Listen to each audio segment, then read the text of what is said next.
할렐루야. 오늘 좌우 앞뒤로 한번 인사할까요? 잘 오셨습니다. 주의 이름으로 축복합니다. 환영합니다.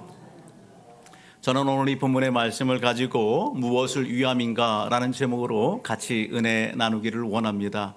우리가 잘 아는 그러한 내용의 말인데요. 내일 세상에 멸망이 온다 할지라도 나는 한 그루에 오늘 사과나무를 심겠다. 우리가 잘 아는 내용이죠. 내일 지구에 종말이 온다 할지라도 나는 오늘 한 그루에 사과나무를 심겠다. 여러분 누가 한 말이에요? 네, 그래요. 입술이 이렇게 움직이네요. 네덜란드의 철학자인 스피노자가 했다. 그렇게 얘기들을 하죠. 근데 유럽에 이렇게 가서 이렇게 이야기를 들어보고 또 정보들을 들어보게 되면 스피노자가 이렇게 활동하기 전 오래전 시대에 마르틴 루터라고 하는 종교개혁자가 있습니다. 그가 일기장에 기록해놓은 그 내용이 바로 이 내용입니다. 세상이 멸망한다 할지라도, 멸망이 온다 할지라도 오늘 나는 여기 한 그루에 사과나무를 심겠다, 그런 내용입니다. 여러분들, 이 내용의 이 말의 의미가 뭡니까? 앞에 있어지는 불보듯한 그러한 뻔한 그러한 난관들이 있단 말이죠.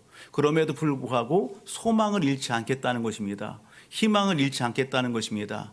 오늘 주어진 내 삶의 현장들 가운데에서 내가 할 수 있는 일에 나는 열심과 최선을 다하겠다라고 하는 것입니다.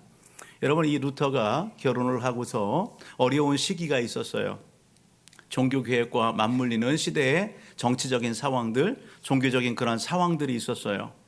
그런 일들로 인해서 이 루터가 시리에 빠져 있고 낙담 가운데 축 처져 있는 그런 상황들이 있었어요. 그때에 여러분 그의 아내가 한 행동을 합니다. 그 행동은 뭐냐면 어느 날 이 아내가 검은 상복을 입고 여러분 시리와 낙담 가운데 빠져 있는 루터 앞에 탁 나온 거예요. 여러분 그랬을 때 루터가 깜짝 놀라는 거지요. 아니 여보, 웬 상복을 입었어? 누가 죽었어? 그렇게 묻는 거예요. 그때에 이 아내가 하는 얘기가 네, 죽었습니다. 아니 누가 죽었어? 하나님이 죽었습니다. 루터가 깜짝 놀라요. 아니 하나님이 죽다니. 그 아내가 하는 얘기가 당신이 이렇게 하나님을 믿는다고 하면서 절망과 낙담 가운데 시리에 빠져서 이렇게 있는 모습을 보니까 하나님이 죽은 건 맞다고. 그 아내가 그렇게 이야기하는 거예요. 그 아내의 이야기를 들은 이 루터가 큰 충격을 받고 그렇구나, 정신을 바짝 차리는 거예요. 여러분, 그리고 힘있게 일어나서 여러분 시대 사명을 감당하게 되는 것입니다. 여러분, 오늘 예배 현장 가운데 함께 우리 모든 가족들 지난 한 주간의 삶 속에서 우리의 여러분 삶의 현장 가운데에서 무엇 때문에 혹 낙담하고 있지는 않습니까? 무엇 때문에 시리에 빠져 있고 여러분 주저앉아 있지는 않습니까? 여러분 그렇다라고 한다면 여러분 따라합니다. 하나님은 살아계십니다. 아멘. 하나님은 살아계십니다. 아멘. 하나님은 살아계시고 지금도 여전히 역사하고 계십니다. 그 하나님 앞에 오늘 우리는 어떤 태도와 자세를 취해야 됩니까? 오늘 저와 우리 모든 가족들은 하나님을 소망 삼을 수 있기를 주의 이름으로 축복합니다. 그 하나님을 의지할 수 있기를 바랍니다. 여러분, 그 하나님이 기뻐하시는 시대의 사명과 역할이 아직도 우리에게는 남아 있습니다. 여러분, 그것을 부여잡고 끝까지 사명 감당함에 여러분 오늘 승리하는 우리 모든 가족들이 되기를 주의 이름으로 축복합니다. 여러분, 사진을 오늘은 몇 장을 볼 겁니다. 첫 번째 사진을 한번 좀 띄워줄래요? 여러분, 어떤 사진 같습니까? 성전, 그렇습니다. 여러분, 우리가 성경을 읽다 보게 되면 솔로몬의 성전이 이렇게 소개됩니다. 지금은 솔로몬이 지은 그 성전 남아있지 않습니다. 약 3,000년 전에 지어진 그런 솔로몬의 성전. 여러분, 그 성전이 여러분 어떤 모습을 가지고 있을까? 사람들이 그것을 성경을 읽으면서 연상을 해서 그림을 그린 거예요. 이런 모습이었을 것이다. 여러분, 오늘 이 성전 솔로몬이 여러분 지었습니다. 건축했습니다. 솔로몬이 왜 여러분 성전을 건축했어요? 우리가 앞으로 가서 오늘 열왕기상 6장 1절의 말씀을 보게 되면 솔로몬이 왜 성전을 건축했는지 소개되어 있음을 보게 됩니다. 같이 한번 읽어볼까요? 이스라엘의 자손이 애굽 땅에서 나온 지 480년이요 솔로몬이 이스라엘 왕이 된 지 4년 12월 곧 둘째 달에 솔로몬이 여호와를 위하여 성전 건축하기를 시작하였더라. 솔로몬이 누구를 위하여 성전을 건축합니까? 여호와를 위하여, 하나님을 위하여 솔로몬이 성전을 건축합니다. 솔로몬이 왕위에 오른 지 여러분 4년이 됐때에 여러분 그 12월이라는 것은 바로 이렇게 해석하죠. 둘째 달이라고요. 예, 둘째 달에 오늘 우리 달력으로 하면 여러분 4월 중순, 5월 중순에 해당하는 그런 때에 여러분 솔로몬이 성전을 건축합니다. 성전을 건축해서 2절로부터 쭉 보게 되면 우리가 읽었던 11절 그 위에 10절까지 말씀을 보면 솔로몬이 여러분 성전에 이러한 그 골조와 이 모든 부분들을 다 세우게 됩니다. 거기서 끝나지 않죠? 여러분 우리가 건물을 지을 때에 왜 외곽에 이런 그 골조만 딱 세운다고 해서 건물이 완성된 게 아니에요? 그 다음에는 어떻게 해야 돼요? 내부의 인테리어와 내용물들을 다 채워야 되죠? 예, 1절로부터 10절까지는 그런 외적인 어떤 모습들을 갖췄다고 한다면 14절로부터 쭉 그 후에 있어지는 말씀들을 보게 되면 솔로몬이 내부의 인테리어 공사들을 합니다. 한마디로 그 성소의 여러분 지성소와 성소, 내소와 외소의 그 내용물들을 이렇게 다 채우는 그런 내용들입니다. 이번 한 주는 여러분들 성경을 읽을 때에 여러분 이 솔로몬 성전이 지어지는 그런 과정들에 대해서 많이 큐티를 하게 될 것입니다. 여러분 이렇게 솔로몬이 성전을 건축하면서 얼마 기간 동안에 이 성전이 완성이 되느냐? 한 장을 넘겨서 6장 마지막 절 38절을 보게 되면 여러분 이렇게 하반절에 소개됩니다. 솔로몬이 7년 동안 성전을 건축하였더라. 여러분 하나님의 성전을 건축하는데 몇 년이 걸렸어요? 7년이 걸리게 됩니다. 예, 7년 동안 성전을 건축하게 됩니다. 여러분 오늘 본문은 그렇게 소개하죠. 여러분 성전이 지어지게 된 솔로몬이 이 성전을 짓게 된 배경이 있어요. 솔로몬이 어느 날 갑자기 여러분 하나님의 성전을 짓나요? 그렇지 않습니다. 우리가 솔로몬이 성전을 짓게 된 그 배경을 우리가 살펴본다고 한다면 앞장으로 넘어가서 열왕기상 5장 5절을 보게 되면 이렇게 얘기합니다. 여호와께서 내 아버지 다윗에게 하신 말씀에 내가 너를 이어 내 자리에 오르게 할 네 아들 그가 내 이름을 위하여 성전을 건축하리라 하신 대로 내가 내 하나님 여호와의 이름을 위하여 성전을 건축하려 하오니. 여러분 이미 하나님의 성전을 건축하는 그런 그 마음이 누구에게 있었어요? 다윗에게 있었습니다. 솔로몬의 아버지인 다윗 왕에게 그 마음이 있었습니다. 사무엘하 7장의 말씀을 가서 보게 되면 때는 이러한 때입니다. 다윗이 태평성대를 누리는 때입니다. 다윗이 태평성대를 누리면서 오늘 그가 자기의 왕궁에 있을 때에 하나님의 임재와 하나님의 그 임재를 상징하는 여러분 하나님의 성막은 어디에 있는 거예요? 초라하게 밖에 있는 것입니다. 자기는 화려하고 평안한 궁에 있는데 하나님의 임재를 상징하는 여러분 그 성막은 초라하게 있는 거예요. 그 모습을 보면서 솔로몬이 마음이 아파요. 그래서 솔로몬이 가졌던 마음이 뭐예요? 내가 하나님을 위하여 성전을 짓겠다. 그런 마음을 간직하게 되는 것이죠. 여러분 사무엘하 7장의 말씀을 가서 보게 되면 그런 이 다윗의 마음을 하나님이 기쁘게 여기십니다. 그런데 다윗으로 하여금 그 소원함을 갖다가 여러분 막으세요. 너는 성전을 짓지 못한다. 왜? 너가 피를 많이 흘렸기 때문에 내 뒤에 있는 내 아들을 통해서 오늘 성전을 지을 수 있도록 허락하십니다. 다윗의 그 마음을 하나님이 기뻐하십니다. 여러분 하나님을 위하는 그 마음을. 그래서 하나님이 이 다윗에게 다윗이 성전은 짓지 못하지만 무엇을 약속합니까? 여러분 복을 약속하십니다. 그것이 사무엘하 7장 내용의 말씀을 쭉 가서 보게 되면 하나님께서 다윗에게 어떤 복을 이렇게 약속하세요?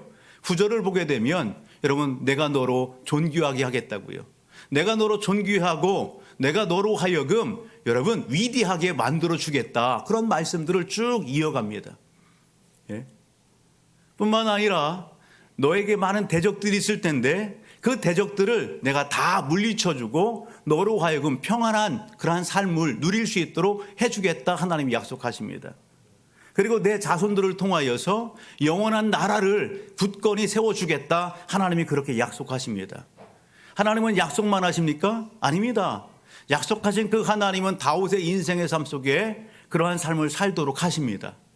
한 장을 더 가서 사무엘하 8장의 말씀을 가서 보게 되면 여러분 여기 6절이나 14절의 내용을 보게 되면 다윗이 어디를 가든지 이기고 승리했더라. 할렐루야. 여러분 전쟁의 그러한 장들 가운데에 다윗이 가는 곳마다 누가? 하나님께서 이기게 하셨다라는 사실입니다. 사랑하는 성도 여러분, 저는 이 대목에서 여러분 마음에 와닿는 것이 있었습니다. 그것이 무엇이냐면 여러분 지난주에도 우리가 솔로몬이 왕위에 올라서 하나님 앞에 믿음을 드렸어요. 그게 뭐예요? 1000번째의 예물을 드린 거예요. 여러분 그것을 하나님이 기뻐 받으셨어요. 하나님이 감동하셨어요. 여러분 솔로몬이 구하지 않았던 여러분 무엇까지도 부귀와 영광도 솔로몬에게 다 주시는 하나님이셨어요. 오늘 여기 다윗을 보더라도 마찬가지예요. 여러분 그가 여러분 하나님 앞에 하나님의 성전을 지을 것을 마음에 품었을 때에 하나님은 여러분 그로 하여금 성전 짓는 것을 막으셨지만 하나님은 기뻐하셨다는 사실입니다. 따라합시다. 하나님을 감동시키는 생각을 합시다. 하나님을 감동 주는 말을 합시다. 하나님을 감동시키는 행동을 합시다. 여러분 그렇습니다. 하나님은 모든 것의 주인 되십니다. 여러분 모든 것의 여러분 주인이 되신 하나님이십니다. 그 하나님을 감동시키는 오늘 우리의 생각, 오늘 우리의 말, 우리의 행동이 여러분 수반된다라고 한다면 오늘 다윗이 경험한 그 하나님의 은혜를 오늘 우리가 경험할 수 있게 되는 것입니다. 사랑하는 성도 여러분, 저와 우리 모든 가족들의 삶에 이러한 은혜와 역사가 넘치기를 주의 이름으로 축복합니다. 하나님의 약속의 말씀은 다윗입니다. 여러분 그가 약속의 말씀을 받은 그 다윗이 여러분 역대상 말씀을 가서 보게 되면 22장부터 29장 끝장까지 그는 무엇을 준비합니까? 비록 자기 자신이 하나님의 성전을 여러분 짓지는 못하지만 그 뒤에 일어나 왕위에 오를 그 아들 솔로몬을 위하여 여러분 성전 건축에 필요한 모든 재료들을 예물들을 여러분 물질을 다 준비해주고 있는 다윗이에요. 그런 다윗에게 하나님께서는 성전의 설계도까지도 다 보여주시고 다윗은 그것을 받아서 여러분 잘 설계도를 그려서 솔로몬에게 그것을 다 설명해주고 있는 그러한 장면들이 여러분 역대상 22장부터 29장의 내용에 쭉 소개되고 있다라고 하는 사실입니다. 그런 모든 준비된 것을 가지고 하나님의 성전을 솔로몬이 지을 때에 여러분 놀라운 것은 우리가 읽었던 오늘 본문 좀 앞으로 가서 열왕기상 5장의 말씀을 가서 쭉 보게 되면 여러분 오늘 솔로몬이 이 준비된 이 모든 재료들을 가지고 지을 때에 하나님은 더해 주세요. 뭘 더해 주냐? 환경을 더 열어주세요. 하나님의 일을 위하여 환경의 문들을 열어주시고 그런 돕는 사람을 붙여주시고 물질도 더해 주시고 그러한 하나님의 은혜가 있음을 여러분 열왕기상 5장은 소개하고 있다라고 하는 사실입니다. 할렐루야. 사진을 한 장 더 봅니다. 여러분 이 사진은 어떤 사진일까요? 따릅니다. 성막입니다. 성막이 뭡니까? 그것을 오늘 같이 한번 나누기를 원합니다. 여러분 이 성막은 솔로몬이 지은 성전의 모체가 됩니다. 이 성막에 대한 내용은 출애굽기 25장에 소개되고 있습니다. 출애굽기 25장 여러분 우리가 잘 아는 내용이죠. 이미 하나님께서는 애굽에서 이스라엘 백성들을 모세의 인도함 가운데 그들을 구출해 내셨습니다. 그리고 시내산이라는 곳에 도착했습니다. 그곳에서 하나님은 하나님의 백성들이 어떤 삶을 살아가야 될지 여러분 말씀을 주셨어요.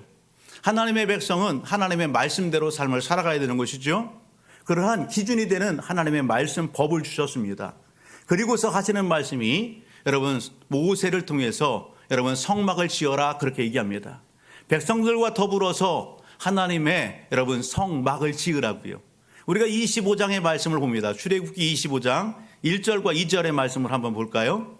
같이 읽어봅니다. 시작. 여호와께서 모세에게 말씀하여 이르시되 이스라엘 자손에게 명령하여 내게 예물을 가져오라 하고 기쁜 마음으로 내는 자가 내게 바치는 모든 것을 너희는 받을지니라. 하나님께서 여러분 성막을 짓기에 앞서서 모세와 그리고 백성들에게 무엇을요? 성막을 지을 예물을 가져오라. 기쁜 마음으로 내는 그 예물을 받아서 그걸 가지고 뭘 하라? 8절과 9절을 봅니다. 25장 8절과 9절 같이 한번 볼까요? 출애굽기 같이요. 시작. 내가 그들 중에 거할 성소를 그들이 나를 위하여 짓되 무릇 내가 내게 보이는 모양대로 장막을 짓고 기구들도 그 모양을 따라 지을지니라. 여러분 성막이 뭐예요? 따라합니다. 하나님이 거하시는 처소입니다. 하나님이 거하시는 처소, 하나님의 집이 성막입니다. 여러분 그 하나님의 집을 여러분 누가 보여주시는 거예요? 하나님이 설계도를 다 보여주는 거예요. 히브리서 8장 5절의 말씀을 가서 보게 되면 하늘에 있는 그 여러분 모형을 그 그림자로 성막을 이렇게 다 보여주시고 그것을 지켜야 하십니다. 오늘 그곳을 통해서 하나님께서 무엇 하시겠다고요? 좀 더 뒤로 가서 출애굽기 25장 21절로부터 22절의 말씀을 보면 이렇게 말씀합니다. 같이 한번 읽어봅니다. 시작. 잠깐요. 잘못 띄워서 출애굽기 25장 21절로부터 시작. 속대소를 궤 위에 얹고 내가 내게 줄 증거판을 궤 속에 넣으라. 거기서 내가 너와 만나고 속세소 위 곧 증거궤 위에 있는 두 그룹 사이에 내가 이스라엘 자손을 위하여 내게 명령할 모든 일을 내게 이르리라. 아멘. 하나님께서 무엇을 말씀하는 겁니까? 여러분 성막을 지으라, 성전을 지으라. 그 목적이 있습니다. 여러분 그곳에서 하나님께서 뭐 하신다고요? 여러분 백성을 만나 주시겠다는 것입니다. 여러분 그곳을 통해서 백성들의 죄를 어떻게 했다? 대속하시고 용서해 주시겠다는 것입니다. 성막과 성전은 여러분 가시적으로 눈에 보이지 않는 그 하나님의 백성들 앞에 함께하고 있음을 보여주시는 임마누엘의 여러분 사건인 것입니다. 할렐루야. 임마누엘의 뜻이 뭐예요? 하나님이 우리와 함께 하신다는 것입니다. 하나님은 성막을 통해서 성전을 통해서 여러분 백성들과 함께 하심을 보여주시는 겁니다. 만나주시는 겁니다. 그들에게 말씀하시는 겁니다. 그들의 죄를 용서하시고 사하시는 여러분 은혜의 방편인 것입니다. 중요한 것이 있습니다. 솔로몬이 건축한 성전, 여러분 모세를 통하여 지으라고 말씀하시는 성막, 이 모든 것들은 무엇을 상징하고 예표합니까?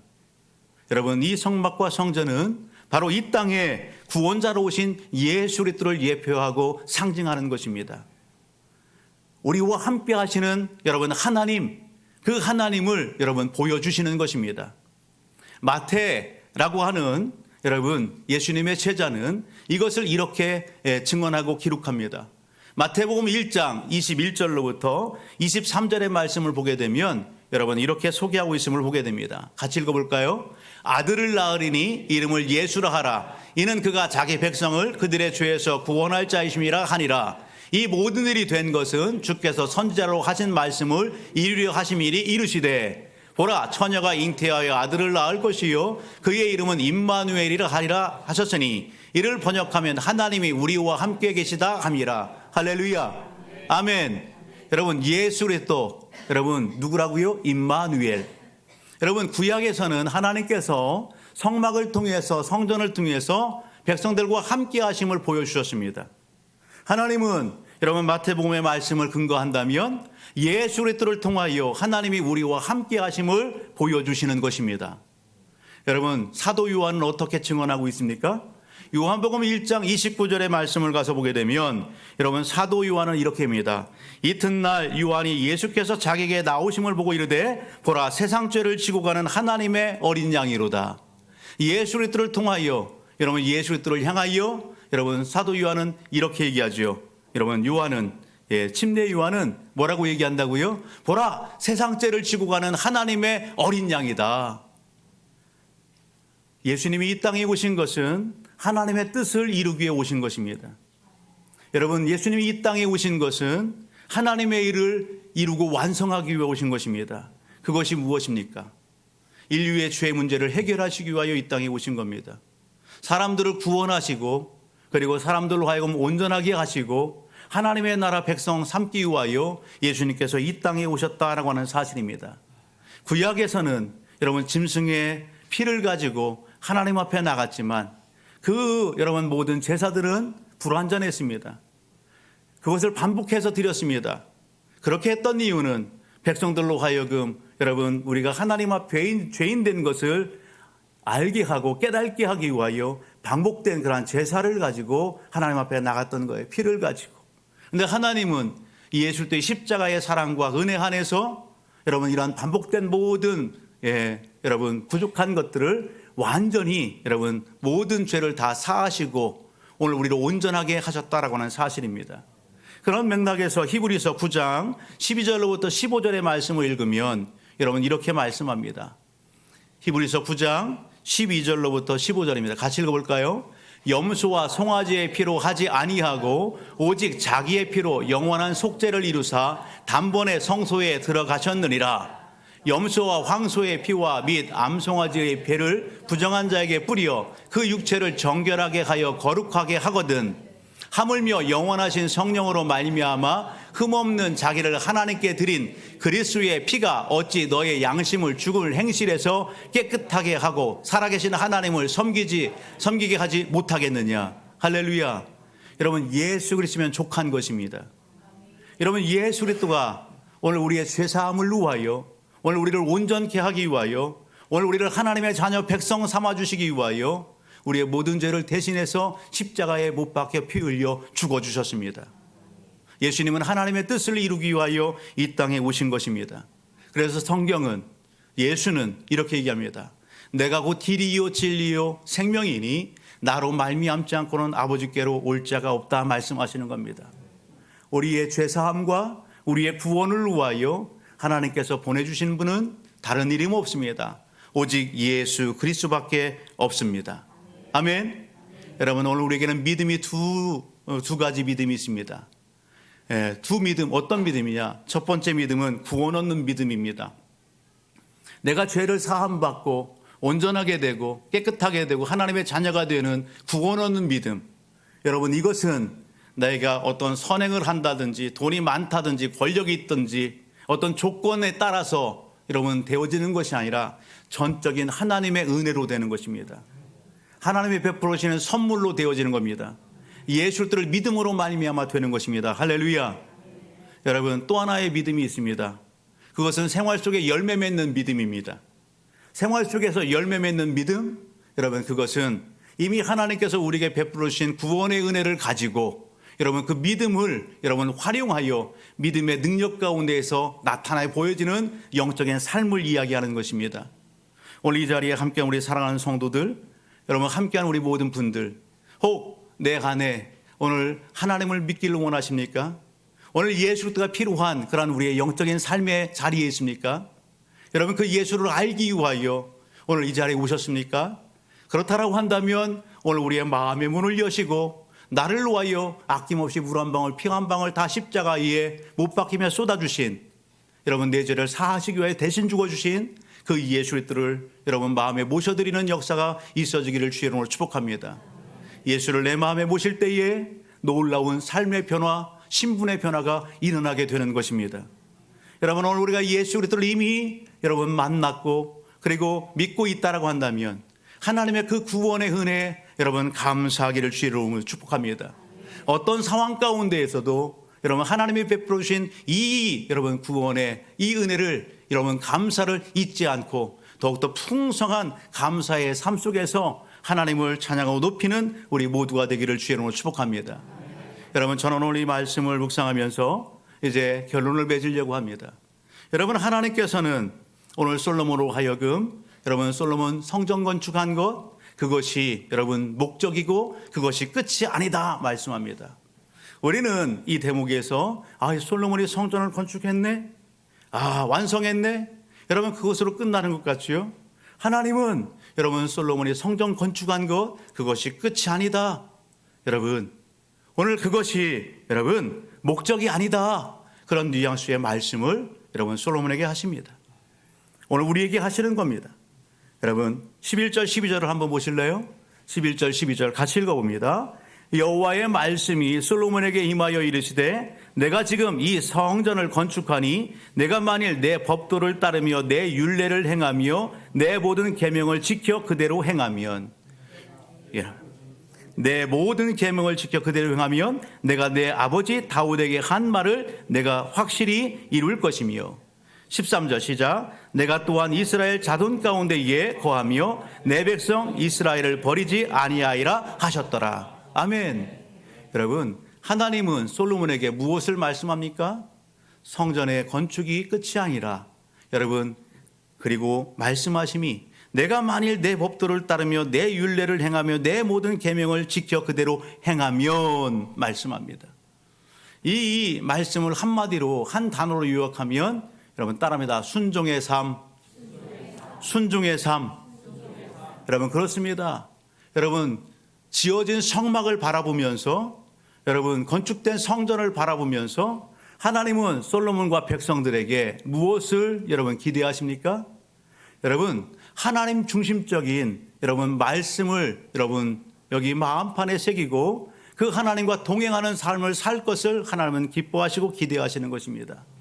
가시적으로 눈에 보이는 여러분 그러한 내용문들을 통해서 하나님이 오늘 우리와 함께 하시구나, 하나님이 우리에게 말씀을 주셨지, 여러분 그 말씀을 기억하고 살아계신 하나님 앞에 그 말씀을 순종하고 실천하는 삶을 살아가기를 하나님은 기대하고 기뻐하신다는 것입니다.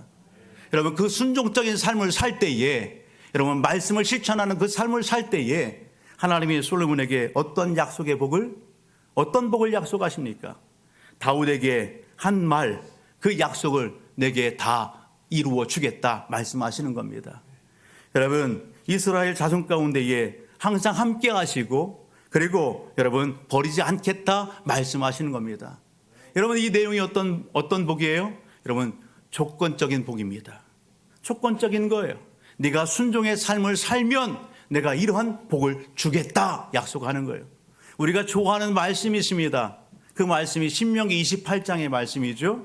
그런데 신명기 28장의 내용은 여러분 축복과 저주가 같이 있는 말씀이에요. 신명기 28장 1절로부터 14절의 말씀은 여러분 조건을 내것이죠.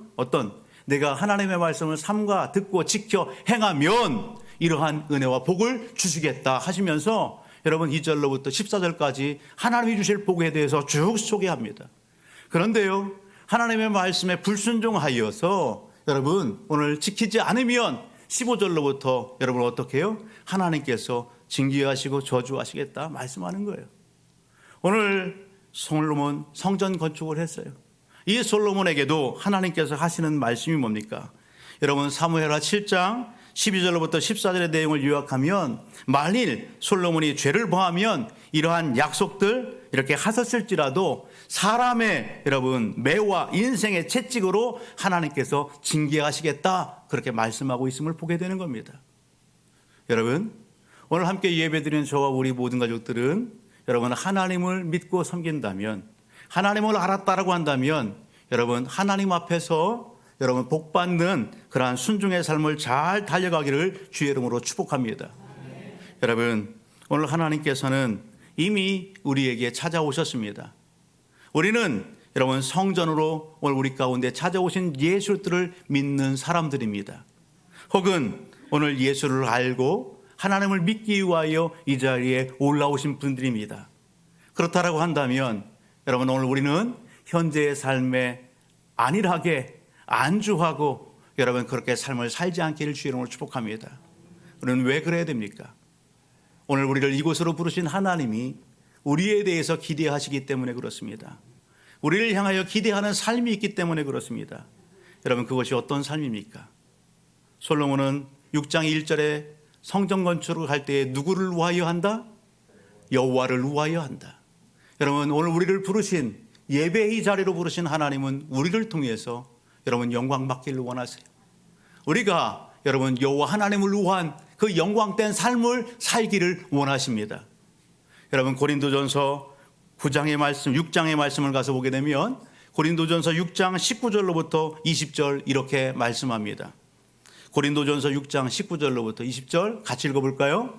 너희 몸은 너희가 하나님께로부터 받은 바 너희 가운데 계신 성령의 전인 줄을 알지 못하느냐? 너희는 너희 자신의 것이 아니라 값으로 산 것이 되었으니 그런즉 너희 몸으로 하나님께 영광을 돌리라. 아멘. 여러분, 이 몸이 내 것입니까? 이 몸이 내 것이에요? 여러분, 하나님은 여러분 오늘 우리를 값을 주고 사셨답니다. 어떤 값입니까? 예수 그리스도를 십자가에 내어주는 여러분 그 죽음, 그 대속에 여러분 그 값을 치르시고 오늘 우리를 하나님 것 삼아 주셨다는 것입니다. 내가 하나님 것이 되었습니다. 아멘. 그렇다고 한다면 여러분, 하나님이 말씀하신 것처럼 누구를 위하여? 하나님의 영광을 위하여 오늘 우리는요 여러분 날마다 고백 가운데 살아가기를 힘써야 되는 겁니다. 하나님이 나를 주시니 감사합니다. 하나님 나를 예수의 핏값으로 사주시고 하나님의 자녀 백성 삼아주셔서 감사합니다. 하나님의 영광을 위하여 오늘도 살아갈 수 있도록 도와주옵소서. 그렇게 하루하루의 삶을 살아가야 되는 거예요. 여러분, 하나님의 영광을 위하여 우리는 어떤 삶을 살아야 될까? 좀 더 구체적으로 하면 거룩한 삶을 사는 겁니다. 거룩이라고 하는 것은 따라합니다. 구별되는 것입니다. 세상과 구별되는 겁니다. 죄와 구별되는 것입니다. 그런 삶을 살아가기를 원하는 것입니다. 베드로전서 1장 15절로 17절 내용을 요약하면 내가 거룩하니 너희도 거룩하라 하나님이 말씀합니다. 오늘 우리를 외모로 취하지 아니하셨어요. 여러분, 오늘 행위대로 심판하시는 하나님이세요. 그 하나님께서 나그네로 있을 때를 두려움으로 지내라 말씀합니다. 나그네로 있을 때가 언제입니까? 우리가 이 일생의 삶, 여러분 이 땅에 사는 삶, 나그네 인생의 삶입니다. 이 인생의 삶 속에서 여러분 어떻게 살으라고요? 여러분 거룩한 삶을 살라 말씀하는 거예요. 하나님을 닮은 삶을 살라는 것입니다. 여러분 그 삶을 통해서 하나님 영광 받기를 원하십니다. 옆에 분에게 인사합시다. 거룩한 삶을 삽시다. 하나님의 영광을 위하는 삶을 삽시다. 하나 더 있습니다. 오늘 우리를 이 자리에 부르신 하나님은 우리를 통해서 기대하십니다. 어떤 삶 살기를, 여러분 은혜를 베푸신 그 하나님을 입술로 간증하고 선포하는 그 삶을 살기를 원하십니다. 우리는 우리 안에 좋은 것이 있으면 여러분 그것을 누군가에게 자랑합니다. 소개합니다. 여러분 오늘 우리가 하나님을 만났다고 한다면, 그 은혜를 경험하고 체험했다고 한다면 우리는 삶의 자리를 통해서 입술의 고백을 통해서 그 하나님을 소개하고 전파하는 것, 하나님은 기뻐하신다라고 하는 사실입니다. 여러분 오늘 예수님은 이 삶을 본으로 보여주셨습니다. 예수님과 그의 제자들이 여러분 활동했던 그 시대의 상황은 정치적으로 참으로 아주 핍박이 많았던 그러한 시대 상황입니다. 종교적으로도 여러분 문란했던 그런 시대 상황입니다. 그런 상황들 가운데에서도 예수님과 그의 제자들 여러분 어땠습니까? 그런 핍박이 있고 여러분 어려움이 있고 아픔이 있어도 예수님께서 본보이셨던 그 삶의 발자취, 예수님은 포기하지 않았습니다. 여러분 멈추지 않았습니다. 그럼에도 불구하고 예수님이 보여주었던 것은 하나님의 나라를 전하는 것이었습니다. 하나님의 나라를 전하고 그 하나님의 나라를 전하를 여러분 또 다른 일꾼들을 세우는 그 일을 예수님은 포기하지 않았습니다. 예수님의 주변에 제자들이 함께하면서 때로는 여러분 예수님에게 이렇게 묻습니까? 어떤 이적과 기적이 일어날 때에, 어떤 상황들이 이렇게 연출될 때에 제자들은 여러분 예수님 이때입니까? 그렇게 질문을 던집니다. 그 질문의 의미는 예수님 지금이 이 나라가 로마로부터 독립될 나라입니까? 지금이 예수님께서 이 나라의 왕위에 오르고 모든 것을 주관하고 통치할 그때입니까? 여러분 제자들이 질문합니다. 그때 예수님께서 하시는 말씀은 무엇입니까? 그때는 아버지 주권 가운데 있다. 그때는 아버지의 권한 안에 있다. 너희는 나를 따르라. 너희는 여러분 전천하에 다니면서 편함없이 여러분 하나님의 나라를 전할 것을 예수님은 말씀하시고 본보여 주셨습니다. 사랑하는 성도 여러분, 베드로전서 2장 9절은 이렇게 말씀합니다. 그러나 너희는 택하신 족속이요 왕같은 제사장들이요 거룩한 나라요 그의 소유가 된 백성이니 이는 너희를 어두운 데서 불러내어 그의 기이한 빛에 들어가게 하신 이의 아름다운 덕을 선포하게 하려 하심이라. 아멘. 오늘 우리에게 주어진 사명입니다. 우리를 어둠에서 구원해내신 그 하나님의 놀라우신 은혜, 사랑을 여러분 선포하는 삶, 전파하는 삶, 그 삶을 하나님은 기대하십니다. 마태복음 24장 14절을 보게 되면 천국 복음이 온 세상에 전파되니 그때야 그제야 끝이 오리라 말씀합니다. 여러분 삶이 어려워요. 힘들어요. 여러분 그러나 여러분 절망하거나 낙담하지 않기를 주의 이름으로 축복합니다. 하나님은 오늘 우리와 함께 하십니다. 서두에 소개했던 여러분 종교개혁자 루터, 그가 지은 찬송이 있습니다. 여러분 찬송가 585장이에요. 찬송가 585장을 보게 되면 여러분 그 제목이 뭐냐면 내주는 강한 성이요. 내주는 강한 성이요. 이 찬양은 종교개혁자 루터가 여러분 작사하고 작곡한 그런 곡이에요. 여러분 시편 46편의 말씀을 배경으로 해서 지은 여러분 찬송입니다. 시편 46편 1절은 이렇게 말씀하죠. 하나님은 우리의 피난처시요 힘이시니 환난 중에 만날 큰 도움이시라. 아멘. 여러분 이 말씀을 근거로 해서 여러분 찬송이 지어졌어요.